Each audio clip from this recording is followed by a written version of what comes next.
Update news. Maharashtra राज्य मार्ग परिवहन महामंडळाच्या प्रवासी उत्पन्नात सातत्याने होत असलेल्या घटीस अवैध प्रवासी वाहतूक हे प्रमुख कारण असल्याचं माननीय उच्च न्यायालयाने जनहित याचिकेवरील निर्णयात नमूद केलं आहे। या पार्श्वभूमीवर बस स्थानक परिसरातील अवैध वाहतुकीस आळा घालण्यासाठी राज्य शासनाने कठोर पावले उचलली आहेत। परिवहन मंत्री प्रताप सरनाईक तसेच मुख्य सुरक्षा व दक्षता अधिकारी तथा पोलीस उपमहानिरीक्षक राज्य मध्यवर्ती कार्यालय मुंबई यांनी राज्यातील सर्व बस स्थानकांभोवती 200 मीटर नो पार्किंग झोनची प्रभावी अंमलबजावणी करण्याचे आदेश दिले आहेत। त्यानुसार 5 जून ते 15 जून या कालावधीत विशेष मोहीम राबवण्यात येत आहे। या मोहिमेअंतर्गत शनिवारी 6 जून नेर आगार परिसरात वाहतूक शाखेच्या सहकार्याने संयुक्त कारवाई करण्यात आली।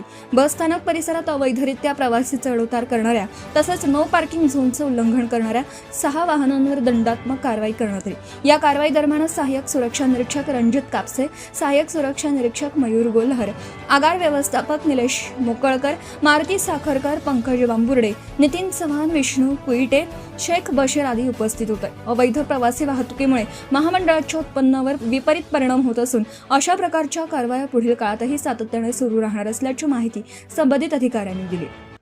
आज महाराष्ट्रामध्ये पूर्ण एसटी महामंडळाचे जेवढेही बसस्थानक आहे तिथे आज माननीय मंत्री महोदय श्री परिवहन मंत्री महोदय यांच्या आदेशानुसार नो पार्किंग झोनची म्हणजे 200 मीटर नो पार्किंग झोनची अंमलबजावणी करण्यात येत आहे। त्याच्यासाठी आज आपल्या नेर आगारातील पोलीस स्टेशनमधील वाहतूक शाखेचे कर्मचारी तसेच सुरक्षा व दक्षता अधिकारी राप महामंडळ यवतमाळ यांच्या संयुक्त विद्यमानाने नेर आगारात 200 मीटर नो पार्किंगची झोन अंमलबजावणी करण्यासाठी आज उपक्रम राबविलेला आहे। त्याची हे